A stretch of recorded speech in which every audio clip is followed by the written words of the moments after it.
Chapter 15. Earth? Yes. Is Prince Alfangor with you? For a moment, my concentration wavered. I lost the signal. But then I forced myself to focus. This was too important to let my emotions mess things up. Who are you? I asked. He looked surprised that I would ask. I am Ithilren Halas Corain, assistant to the head of planetary communications. Thank you. Ithilren, my brother's life ended, I said. The dome ship was destroyed. I am the only survivor. I could see that this was a surprise. Ithilren's eyes were downcast, and he lowered his stalk eyes as well in a gesture of grief. Your brother was a great warrior, and I mourn also for the many other warriors aboard the dome ship. Alfangor was the greatest, I said. My family doesn't know he's dead. I would like you to connect me with them. I could get interrupted any minute. I will do that. As soon as your family is found, I will connect you. But first, give me your report, Arisaximili. I tried to quickly organize my thoughts. The Yeerks are here in force. There is at least one mother ship, also one blade ship belonging to Visser 3, and numerous bug fighters. The humans are unaware of the invasion. I do not know how many humans have been made into controllers, but there must be thousands at least. I took a deep breath and tried to hold on to my concentration. How much should I tell Ithilren? Then Earth is lost to the Yeerks? No, I said sharply. Earth is not lost. There is a small resistance. A few humans. Young Eris, like me. I fight alongside them. But surely there is no hope of victory. We have hurt the Yeerks, I said. We have destroyed the Kandrona that was in place on this planet. That got Ithilren's attention. That definitely got his attention. You destroyed a Yeerk Kandrona? How did you manage that, you and a handful of human youths? It was time to tell him the full truth, or decide to lie. The humans have the power to morph, I said. Visser 3 believes they are a small band of escaped Andalites. Earth has many strange animals, and with the morphing, we use those species to attack the Yeerks. Humans who morph? And how did humans come by this technology? It was given to them by Alfangor. Ithilren looked startled. His eyes darted to the side, and then he abruptly disappeared from the screen. In his place stood another Andalite. I was stunned. I instantly recognized the face. He was very old, and yet his power seemed to vibrate through the screen, across all the light years that separated Earth from home. Lirim Arapoth Terus, head of the council, veteran of more battles than I could count. His appearance on the screen would have made me lose concentration, but I was too awed to dare. You know who I am? Yes, I know you. I mean, I don't know you, but I know who you are. He ignored my babbling. I mourn the loss of your brother and all aboard that ship. Now tell me, did Alfangor break our laws and give technology to the humans? Well, the humans were helpless. Our force had been destroyed. There was nothing to stand between the humans and total domination by the Yeerks. They needed some weapon. Lirim stared at me with a gaze that was known to make great princes tremble. And how have you come to contact us? This is a Z-space transmission. I made some modifications to a primitive human device. So, you also break the law. You also transfer technology to the humans. The humans are not our enemy, I said. I surprised myself by practically yelling. They won't have a chance. These few humans are all that resist the Yeerks on this planet. Alfangor knew that. He did what he thought was right. To my surprise, Lirim did not tell me to be silent. But his eyes grew darker, his expression more serious than ever. Then he said, Eris Aximili, once before an Andalite did what he thought was the right thing. He transferred technology to a weak, backward species. He did it because he thought they should be able to travel to the stars. Do you know the name of that Andalite? Prince Sirau, I said. Prince Sirau, yes. He was my first prince. Did you know that? Many centuries ago, when I was an heiress like you. Lirim looked hard at me. Do you know what happened because of Sirau's kindness? Yes, I said grimly. Yes, I know. I have seen what happened because of Sirau's kindness. For a moment no one spoke. Then Lirim said, Young Aximili, your brother Alfangor is a hero. The people need heroes in this endless war. I do not wish to tell the people that in the end Alfangor broke the laws. There can be no forgiveness for a prince that breaks the laws. Unlike an heiress. So I ask you to think again. Was it truly Alfangor who gave this technology to the humans? I couldn't believe what Lirim wanted me to say. He wanted me to lie. He wanted me to clear Alfangor. I was wrong when I said Alfangor did this, I said, too shocked to argue. It was me. I gave the humans the morphing technology. Lirim continued. Cut off from your prince, alone, not yet trained, not yet a true warrior, you broke the laws, Eris Aximili. Is this true? Yes, I whispered bitterly. In the name of the council, I forgive your error, Lirim said. What's done is done. Perhaps, in some way I am too old to see, this may all work out for the best. Yes, I said blankly. Why had I done this? Why had I communicated with my home? Eris Aximili Esgaruth Isthel, you have done a brave thing, taking on this guilt. I know the temptation to go beyond the law when helping a brave people fight the Yeerks. I was an advisor to the Hork-Bajir. They were our allies, but they were not Andalites. They were not our people. But I knew I should shut up, but part of me was getting angry. But the Hork-Bajir ended up losing everything. Lirim's eyes were cold. You are an Andalite. You are not a human. Obey our laws. I am giving you an order. Resist the Yeerks, but give the humans no information and no technology. Do you understand my order, Eris Aximili? Yes. The fleet is engaged in many parts of the galaxy. We are doing well against the Yeerks. But it will be some time before we can come to Earth. Fight the Yeerks. If you are half the hero your brother was, you will bring honor to your family. From what seemed like far away, I heard a faint voice in my head. Axe, on the move, Guy, then keep. But at that very moment, Lirim said, Aximili, we have your father. He would like to speak to you. Chapter 16. Axe, you hear? There's... Aximili Kala, my father said. It was his nickname for me. I couldn't believe it was really him. Yes, father, it's me. It's me, Aximili. I am on Earth. I don't know how long I can talk. Not long. Is your brother there? It came so quickly, the question I dreaded. I almost lost the contact.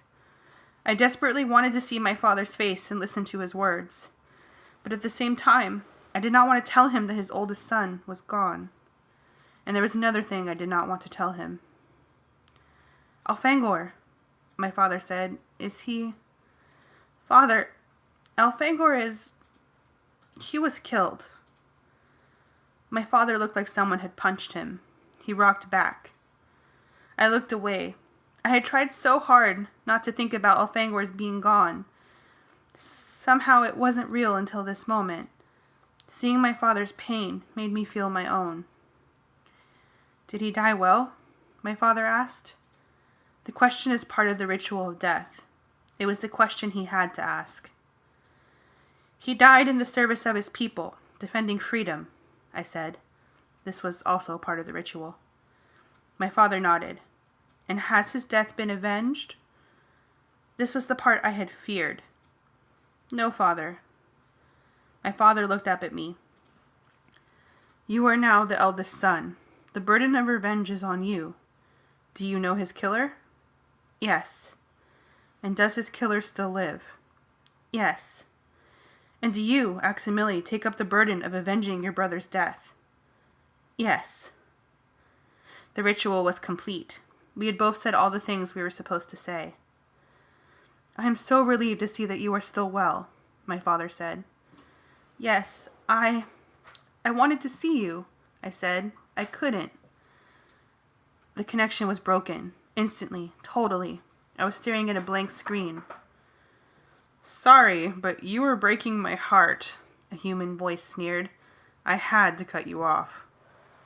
I spun around. A human.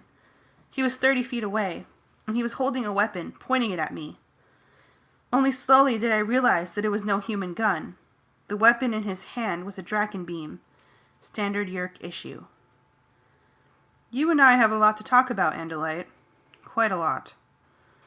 I was frozen. I could not move. The human controller was too far away from me to hit with my tail.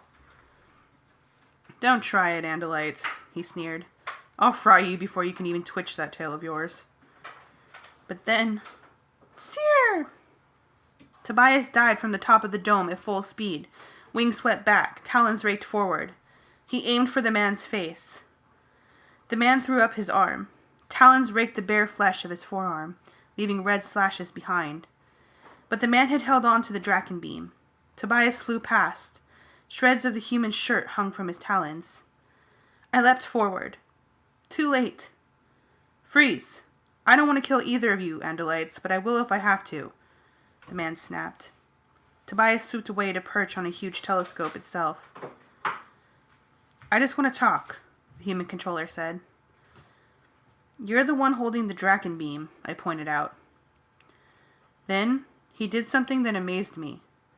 He knelt down and placed the Draken beam on the floor. He kicked it aside. The weapon went skittering across the polished floor.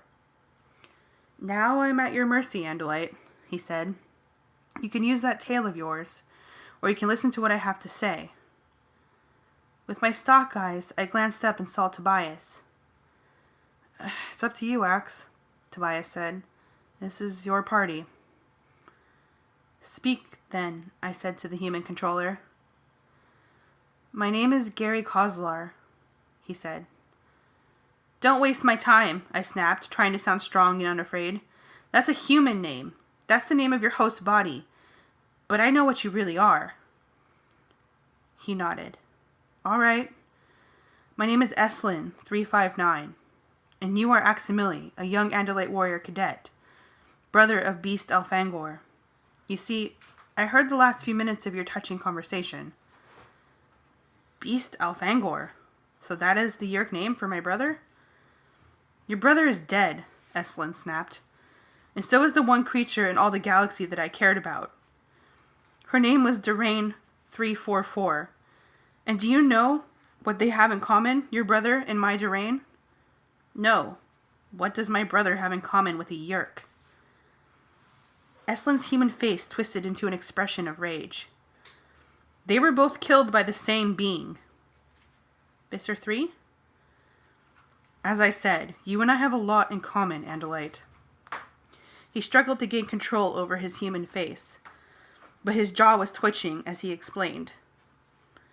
You Andalite bandits did a lot of damage by destroying the Kandrona. There is widespread starvation. The most important Yerks, those in vital positions, or those whom the Visser happens to favor, are being shuttled back and forth to the mothership every 3 days. They get a minimal dose of Kandrona rays, enough to keep them alive. Do you expect me to feel badly? I asked. No, I expect the usual Andalite self-righteousness and hypocrisy from you. Andalites, the meddlers of the galaxy. Do not anger me, Yerk. I said I would listen. I did not say I would let you spew Yerk lies. Eslin made a grim smile. I knew you'd come. As soon as I saw the new software, I said to myself, aha, not the usual clumsy human effort. An Andalite corrected this software. An Andalite who wanted to use the radio telescope as a Z-space transmitter. I've been waiting for you. I knew you'd come. And here I am, I said. I felt like a fool. Of course the Yerks would have one of their own people in a position at the observatory. It was obvious. I had been an idiot. An idiot. My Durain, we came from the same pool. We went through training together. She and I, we had been together for a long time. We were very close. She understood me. But I had this important post at the observatory, while Doreen was given a minor post. When you Andalite bandits destroyed the ground-based Kandrona, Visser 3 moved quickly. He said everyone would survive. He said he had found a way. But he lied. Too many Yerks, not enough Kandrona rays. It was simple division. So he shuttled so-called important controllers up to the mothership. And the rest? Eslin seemed to notice the bloody gashes on his arm for the first time. He touched them gingerly. You Andalites must love this planet. So many nasty species for you to morph. Was your Durain one of the ones killed? She was expendable, Eslin said. Then he smiled. I've had some small revenge already. The Visser's favorites are shuttled up to the mothership every 3 days to feed. I sabotaged one of the shuttles. That threw off the feeding schedule. Now some of the Visser's friends are starving and dying, like my Durain died. That's why we're starting to see controllers losing it, Tobias said privately to me. That's why it took so long. Visser 3 had it under control till this guy messed with his plan. Are you finished, Eslin? I asked him. I've heard your story. Is there a point to it? Ah, you want the point of the story. Yes, of course, the point. The point is this. Visser 3 inhabits an Andalite body, and sometimes he feeds like an Andalite. What does that mean? Tobias asked me. He feeds like an Andalite, almost alone. He has guards, of course, but they stay back. He is vulnerable. Vulnerable. And I know the place where he feeds. Why are you telling me this, Yerk? Why? He bared his human teeth in a grimace of rage. Because I want him dead. I want Visser 3 dead. He killed my Durain. He killed the only one in the galaxy I've ever had feelings for. He did it. And I want him to pay with his life, the foul, half-Andalite scum. I want him dead. He calmed himself down, at least a little. He pulled a small piece of paper from his pocket. He placed it on the desk. Time and place, he said. You have a day to prepare. This could be a trap. Eslin sneered. I could have killed you here. You have your duty, Andalites, the burden of revenge. Your brother's killer, your greatest enemy. You Andalites are great ones for duty. So do your duty, Andalite. Chapter 17. It is very difficult to be in human morph and remember that you are not one of them. That their pain is not your pain. It is hard to remain apart. Sometimes very hard. From the Earth Diary of Aximili Escaruth Isthel. That same evening, Prince Jake called a meeting in Cassie's barn. My first thought was that Tobias had told the others about my trip to the observatory. Of course, Tobias did not know that I had communicated with my home, but he did know all about Eslin's plan to kill Visser 3. Cassie's barn is also called the Wildlife Rehabilitation Clinic. She and her father use it to rescue wild animals who are injured or sick. There are always dozens of animals in cages, skunks, foxes, raccoons, birds of all types. Many are bandaged. It's strange, the relationship humans have to other animals on Earth. Some animals they seem to have an enormous amount of emotion for, and others they hate. I think it has to do with a thing called cuteness, but I've never understood the concept. And now I was sure I never would. I was not foolish enough to believe that I could take on Visser 3 and survive. Maybe if I planned well and was lucky, I might get him. But I would never live to brag about it. Probably it was just as well. I had no future. Lirim had forgiven me for breaking the law, but I could never be a warrior now, let alone a prince. I would never be another Elfangor. He would go down in history as a great hero. I would be remembered as the young, stupid little brother who gave the humans the ability to morph.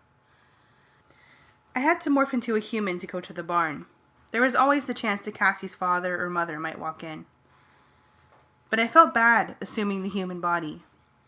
As the human skin replaced my own fur, and human eyes took over from my Andalite eyes, I kept remembering Lirim talking about how he had been an advisor to the Hork-Bajir. The Hork-Bajir had lost. The Yeerks had enslaved them. But Lirim had been true to the laws and in the customs. What if he hadn't? What if he had given the Hork-Bajir advanced technologies? What if he had taught the Hork-Bajir to build spaceships? Would the Hork-Bajir still be a free people today? It wasn't for me to decide. I was just an heiress. I would never be anything more. At least if I destroyed Visser 3, people would say, he was a fool, but in the end he died well. Somehow that was not a great comfort. I found the others already waiting inside the barn. Prince Jake was sitting on a bale of hay. Marco leaned against the stall, standing with arms crossed. Cassie, as usual, kept busy, feeding an injured baby goose with an eyedropper. Rachel paced back and forth, her cool eyes narrowing as she noticed me. And Tobias. Tobias perched in the rafters overhead. I met his intense, intimidating hawk's gaze, and I saw that from his talons there hung a huge strip of bloody cloth. I knew where it had come from, and now I knew the reason for this meeting. "Hi, Axe," Prince Jake said. "How's it going?" "I'm fine," I answered. "I figured we should all get together," Prince Jake said wearily. He seemed to be averting his eyes from me. "We need to think about what this thing with the controllers means. We saw the guy at the mall. Then there was Mr. Pardue. And in the paper this morning there was a story about some business guy, who's in a meeting and freaks out. The paper made it seem like he just went nuts. I'm pretty sure he was another controller losing it." He looked at me. I said nothing. "See, it's like this, Axe," Marco said suddenly. "We're tired of you giving us the runaround. Tobias shows up and he's dragging around some bloody shirt. I ask him what it is and he won't tell me. Why won't Tobias tell me? Simple. He must have promised someone he wouldn't. And who would that someone be?" There was no point in denying it. I made Tobias promise. It is my fault. "So now you're not just keeping secrets from us, you're getting us to keep secrets from ourselves," Rachel yelled. "You need to get something straight, Axe. We're not your little action figures here. We're not toy soldiers. This is our planet. This is our fight. You don't control us just because you're some mighty Andalite." "I am not trying to control anyone," I said. "Yeah, right," Rachel snapped. "The information all goes one way. We tell you everything. You tell us squat. Oh, you sound like you're being straight sometimes, but you never tell us anything useful." "You said you knew the Yeerks would probably destroy any controller that went bad on them," Marco pressed. "How did you know that? Has all this happened before on some other planet?" Rachel took over. "We show you our world. We take you in. You see our families. You read our books. You even go to our school. And then you keep secrets from us." I felt battered by their words. They were all true. But I had my orders. I had the laws of my people. "We're inferior, aren't we?" Marco said. "That's right, right?" We're not good enough. Backward little humans. We don't deserve to be treated like equals. That's not it, I said. Sure it is, Marco yelled. Sure it is. We're just a bunch of cavemen, aren't we? That's what we look like to you. Maybe I would have done better if I had been in my own body. My human body was awash in adrenaline. I was frustrated and afraid and guilty. I can't answer your questions, I yelled. I can't. You mean you won't, Marco yelled. Rachel's right. We're just pawns in the big game. It's Andalites versus Yeerks in the big game, and we're what? The Towel Boys? Look, I have to follow the rules. Do you? Cassie asked. It was the first time she had spoken. Her voice was soft and reasonable. Did Elfangor follow the rules when he gave us the power to morph? I'm not Elfangor, I yelled. Can't you see that? I'm not some big hero. I'm just a young Andalite, all right? You want the truth? Here's some truth for you. I'm not a warrior. I'm an heiress, a trainee, a cadet, a nobody. Yeah, boo-hoo, Marco sneered. I'm not impressed. We don't want your sad story. We want the truth. What were you and Tobias doing? Why did you swear him to secrecy? What's going on? I can't tell you, I said softly. There's a law against giving aliens, any non-Andalite, our technology. And part of that law is we can't explain why. Can't. I am sick of this from... Rachel started to raise her voice to me again, but Prince Jake stood up and took her arm. I saw him look at Cassie. Cassie nodded. I can almost understand the part about not giving us advanced technology, Prince Jake said. But why all the other secrets? Why can't you tell us other things? Like how you knew what the Yeerks would do. Okay, so you don't want to give us mega weapons or whatever. Fair enough. But to refuse even to tell us how we fit into this whole Yeerk-Andalite war? What's that about? It's about keeping control of us, Marco said. It's about power, Rachel agreed. Cassie was looking at me strangely. No, she said. That's not it. It's not about control. It's about guilt. Shame. That's it, isn't it? That's what you said the other night. You said every species carries some guilt. Guilt? Shame? Marco asked, looking at Cassie like she was foolish. But Cassie had found the truth. What did you guys do to be ashamed of? Prince Jake asked me. Once we were kind when we should not have been kind, I answered. And that's all you're going to tell us? Prince Jake asked. I nodded, the way humans do. I can't accept that, Axe, Prince Jake said sadly. If you're with us, you have to be honest with us. Otherwise, I guess you'll have to be on your own. I hate to do that, but you can't be one of us and then lie to us. I understand, I said. You have been... Once again, I was feeling that strange choking in my throat. You have been very wonderful to me. I will always be grateful. Wonderful, grateful, full. The truth is, we would not have been together much longer anyway. I looked up at Tobias. Only he knew what I meant. Slowly, feeling as if my clumsy human legs were made of a heavy earth metal called lead, I turned and walked away from my human friends.